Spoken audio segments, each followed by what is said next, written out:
When my husband told me not to look under the bed that night, I thought he was joking. We'd been married for 5 years, and teasing each other was just part of our routine.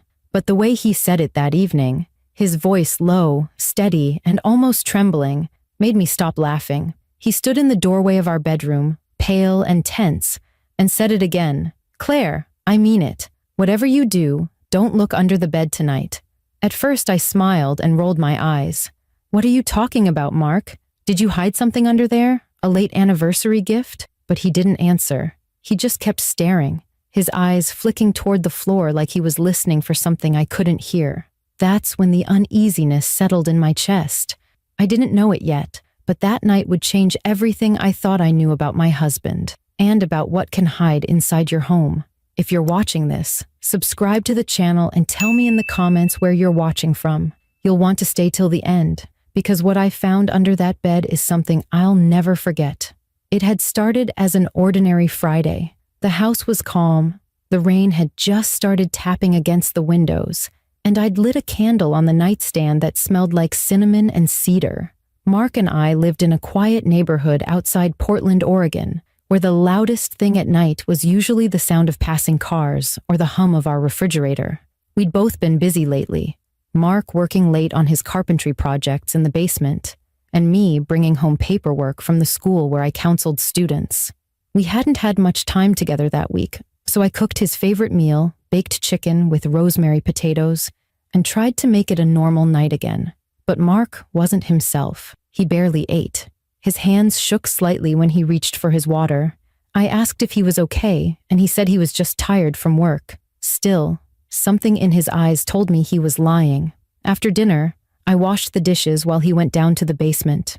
I heard him pacing, moving furniture around, muttering under his breath like he was measuring something. When I called down to ask what he was doing, he said, "Just finishing something important. Go ahead to bed. I'll be up soon." It was almost midnight when he came upstairs. I was sitting in bed scrolling through my phone when I heard his footsteps in the hallway. He stopped at the doorway, his face half hidden in the shadows. "Claire," he said quietly, "promise me something." I looked up, surprised by how serious he sounded. "What?" "Whatever you do," he said, "don't look under the bed tonight." I laughed softly. "Is this one of your weird jokes? Because it's not funny." "I'm not joking." His tone made me freeze. There was no humor, no warmth, just quiet fear. He crossed the room, kissed my forehead, and whispered, "Please, just trust me." Then he went into the bathroom, leaving me alone with the candle flickering beside me. When he came back, I noticed he kept glancing at the floor. At one point, he crouched down to look beneath the bed skirt, but stopped himself, like he was afraid of what he might see. "What's wrong with you tonight?" I asked, half laughing, half nervous. "Nothing," he said, climbing into bed. "Just lock the door. I'll feel better." I did as he asked, even though it felt strange. I turned off the light and lay beside him, staring at the ceiling while the rain outside grew heavier. The rhythm of it usually soothed me, but that night, it only made me feel more aware of the silence inside our room. When I finally started to drift off, I heard Mark's voice again, soft, close to my ear. "Claire?" "Yeah?" I whispered. He didn't respond. I turned slightly and saw him sleeping beside me, breathing slow and even. Maybe I'd imagined it. Maybe I was just tired. I pulled the blanket up to my chin and tried to calm down, but deep inside something felt off, like the air under the bed wasn't still anymore, like something else was breathing in that dark space we never thought to check. That was the first time in my life I felt real fear in my own home, because sometimes the people we trust to protect us are the ones who know what's really hiding in the dark. I couldn't fall asleep after that. Every sound in the house felt louder than usual.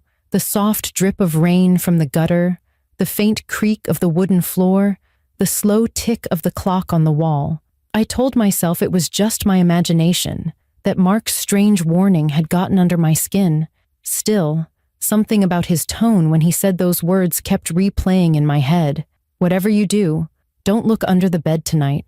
Why would he say that? Mark was still asleep beside me, or at least I thought he was. His breathing was steady, slow, the same way it always was when he drifted into deep sleep. I reached over to touch his arm, just to make sure. warm, real. I let out a small breath and turned toward the window. The candle had burned down to a stub, and the rain had softened into a mist. I almost convinced myself everything was fine. Almost. Then, from somewhere downstairs, I heard the front door creak. It was soft, but clear enough to jolt me upright. My heart jumped. I looked toward the bedroom door. Nothing. I waited for a second sound. Footsteps, maybe, or a closing door. But the house was still. Maybe the wind pushed it open. I told myself that as I got out of bed and quietly stepped into the hallway. The lights from outside barely reached the stairs, but I could make out the outline of the living room below. The front door was shut. I exhaled and turned to go back when I heard something else. A faint noise from the kitchen, a slow scraping sound, like wood dragging against tile. I froze. "Mark?" I whispered. No answer. I called again, louder this time. "Mark, are you down there?" From the darkness below, I heard his voice. Calm, tired. "Yeah, I'm just finishing something. Go back to bed." I sighed with relief. It was just him. I almost laughed at how nervous I'd been. But then I remembered something. I'd left Mark asleep upstairs. I had touched him minutes ago. My chest tightened. Slowly, I turned back toward the bedroom. The bed was just as I'd left it, sheets slightly rumpled. Mark was still lying there, his face turned away from me. I whispered his name again, barely loud enough to wake him. "Mark?" He groaned softly, opening his eyes. "What's wrong?" I stared at him. "You said you were in the kitchen." He blinked, confused. "No, I wasn't. I've been here the whole time." Before I could respond, we both heard it. Footsteps moving across the living room floor. The sound was unmistakable, heavy, slow, measured. We looked at each other, neither of us speaking. Mark sat up, his eyes sharp now, all traces of sleep gone. He reached for his phone on the nightstand, but before he could unlock it, the footsteps stopped. We listened. Nothing. Then a voice floated up the stairs. His voice. "Claire?" It was calm, exactly like Mark's, but it came from the bottom of the staircase. Mark's eyes widened. He mouthed silently, "Don't answer." The voice came again, closer this time. "Claire, are you awake?" It was identical. The same tone, the same rhythm, like a perfect copy of his speech. I felt my body lock in place. Mark whispered, "Stay quiet." He slid out of bed, barefoot, and moved toward the door. When he peeked into the hallway, the light flickered once, faintly. "There's no one there," he whispered. "Stay put." He took one cautious step out, but before he could reach the top of the stairs, the bedroom floor groaned behind me. I turned around, heart pounding. The sound hadn't come from the hallway. It had come from under the bed. I froze. Mark turned back. "What was that?" I didn't answer. My hand trembled as I pointed toward the floor. Something shifted beneath the bed, slow, deliberate, like a body adjusting its position. Mark moved closer, his face pale. "Claire, don't move," he said quietly. He crouched down just enough to look, but the shadows were too dark to see anything. He reached for his phone, flicked on the flashlight, and that's when we both heard it. A whisper, so faint it almost blended with the sound of the rain. "Claire." My blood went cold. The voice came from beneath the bed. I stepped back, shaking. "Mark." He looked up at me, eyes wide. "Stay behind me." The voice spoke again, the same voice, Mark's voice. "Claire, please don't say anything. Just look at me." I gasped and turned to the real Mark, standing right in front of me, his face drained of color. "Whoever's up there," the voice said again, lower this time. "That's not me." The air felt heavy, pressing against my chest. Mark backed away slowly, grabbing my hand. We stood frozen, staring at the space between the bed and the floor, where the whisper had come from. I wanted to run, but my legs wouldn't move. The shadows seemed to stretch further, as if something under there was shifting closer to the edge. Mark's voice cracked when he finally spoke. "Claire, get out of the room." I took one step toward the door. Then another sound broke the silence. A low, rasping exhale that didn't belong to either of us. It was breathing, slow, deliberate, and inches from where we stood. That's when I realized it wasn't just copying Mark's voice. It was breathing in sync with us. waiting for one of us to move first. The breathing under the bed grew louder, deep, slow, and steady. It wasn't random. It was rhythmic, like it was trying to mimic us. Mark's grip on my hand tightened. The only light in the room came from the faint glow of the hallway and his phone flashlight, trembling slightly in his hand. I could see the reflection of his fear in the mirror across the room. He looked like a man torn between reason and horror, trying to protect me while not believing what he was seeing. "Claire," he whispered, "we're going to walk out slowly. Don't look down, no matter what you hear." I nodded, my whole body trembling. We started moving backward, inch by inch toward the door. My bare feet brushed against the cold wooden floor, and I could feel every heartbeat in my chest like a drum. Then came the sound, a scrape against the floorboards, like fingernails dragging.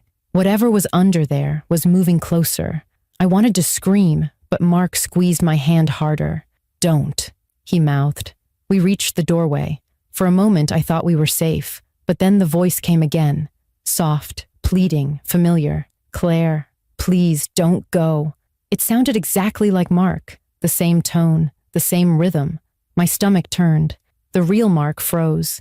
His hand fell from mine. He stared at the bed, eyes wide with disbelief. "That's my voice," he whispered. The thing under the bed laughed, a low, shaky sound that didn't belong to any human. My knees almost gave out. Mark stepped forward, against every instinct, his protective nature overtaking his fear. "Who's there?" he demanded. Silence. Then, slowly, a shadow shifted beneath the bed frame. I saw the edge of a hand, pale, thin, shaking slightly, but it wasn't quite right. The fingers bent at odd angles, too long, too sharp. It slid back into the darkness. Mark turned to me. "Go downstairs. Now." I shook my head, but he shouted, "Go." His voice was sharp enough to break my trance.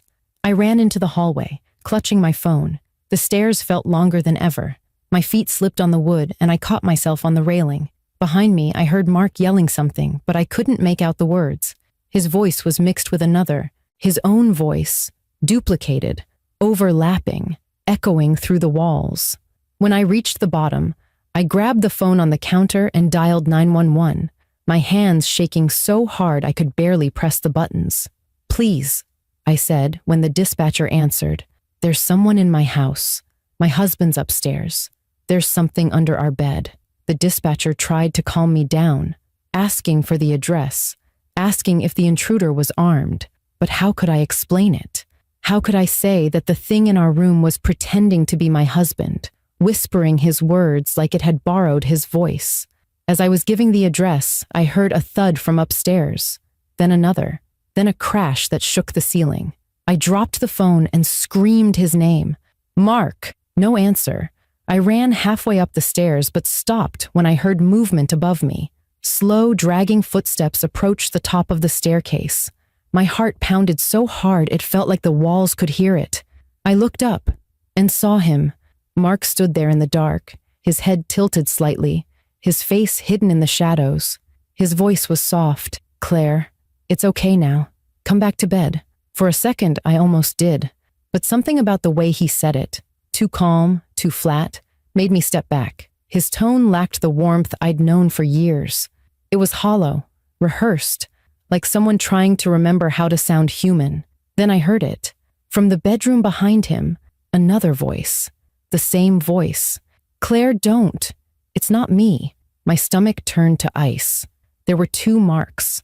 One in the doorway, one still inside the room. The one at the top of the stairs started walking down, slow and deliberate. I could finally see his face in the faint light, pale, eyes wide open but empty. The skin around his mouth twitched, like it was struggling to move naturally. I stumbled backward, gripping the banister. "Stay away from me!" I screamed. He stopped halfway down. The other Mark, the real one, I think, shouted from behind him. "Run, Claire!" The thing on the stairs twisted its head toward the sound, a strange crack echoing through the hallway. Then it smiled.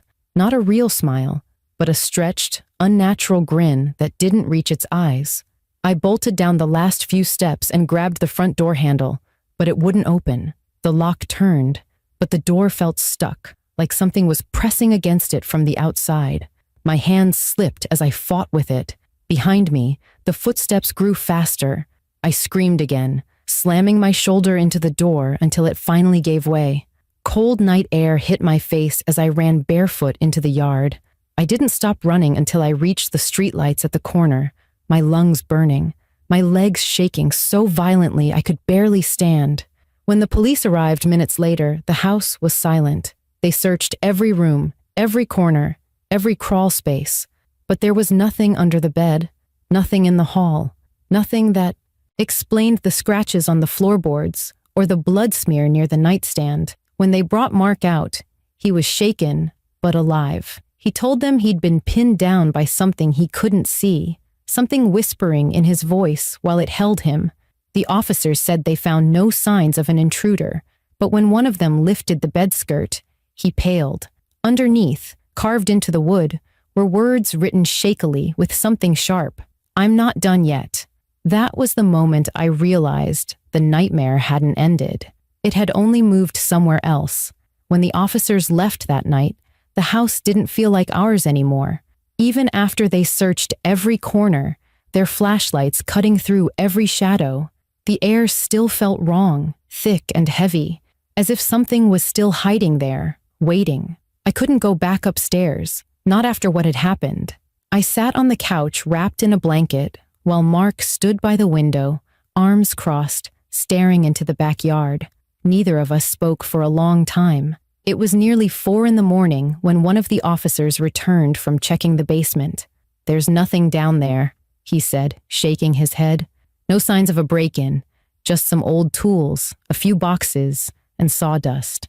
Mark nodded, his face pale. "That's where I work most nights," he said. "Everything was normal earlier today."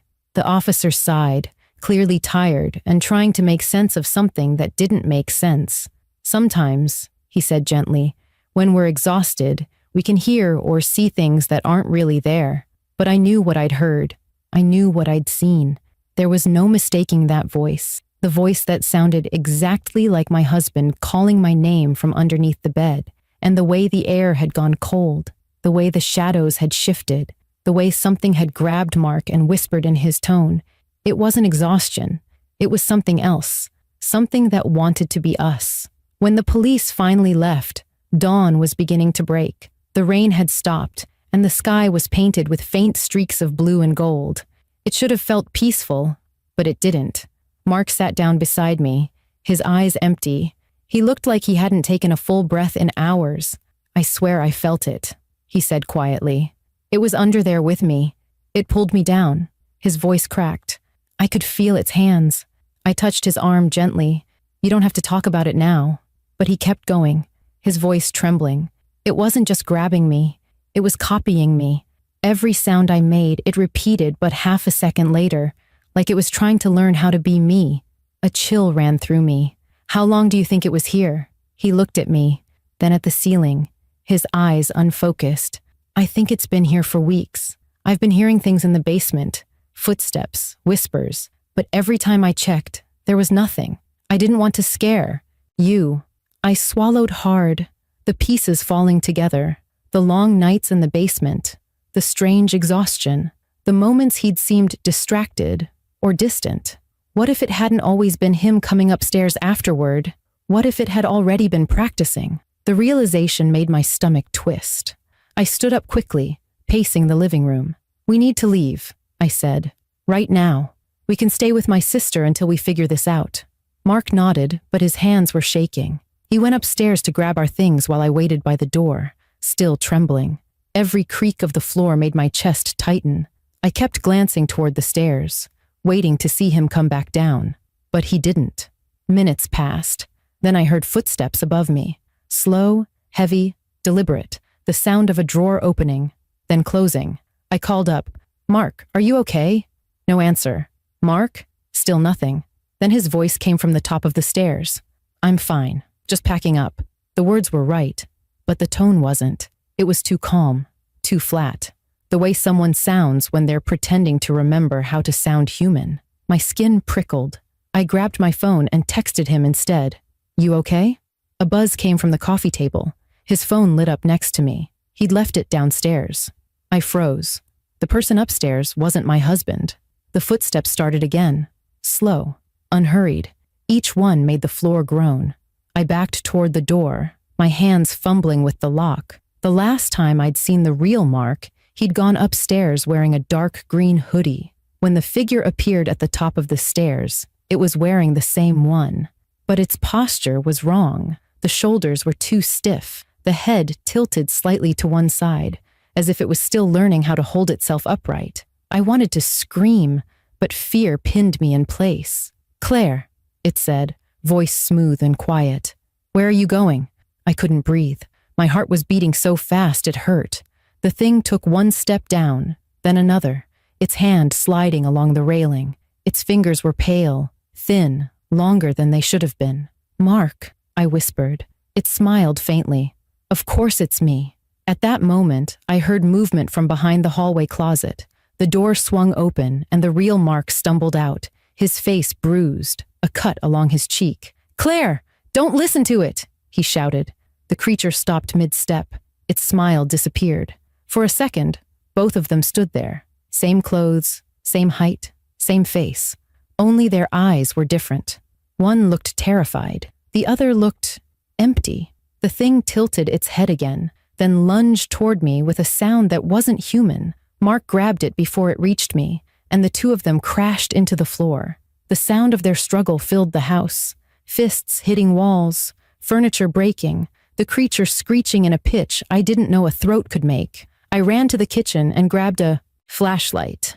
When I shone it toward them, the creature hissed and jerked back, covering its face as if the light burned. Mark used the chance to shove it toward the stairs. "Get outside!" he yelled. I turned and ran into the front yard, the cold air stinging my lungs. Behind me, I heard one final crash, then silence. When I looked back, only one figure stepped out of the doorway, breathing heavily. It was Mark, his shirt torn, his eyes wide, his chest rising and falling. He didn't speak for a long moment. Then he said quietly, "It's gone." But as he reached for my hand, I hesitated. For the first time in my life, I didn't know if the man standing in front of me was really my husband. His hand was warm, but something in his expression felt wrong. Too calm, too steady, like he'd practiced it. And when he smiled, I saw it. The faintest trace of that same unnatural twitch around the mouth. That was when I knew. Whatever had been under the bed hadn't left. It had simply found a better way to come out. The police said the house was clear. They said the thing that attacked Mark must have been a person, a deranged intruder hiding inside the walls, copying his voice somehow. But I knew they were wrong. No person could move like that, speak like that, or vanish into thin air when the light hit them. No person could survive what I saw happen on that bedroom floor. For a week after the attack, Mark and I stayed at my sister's house.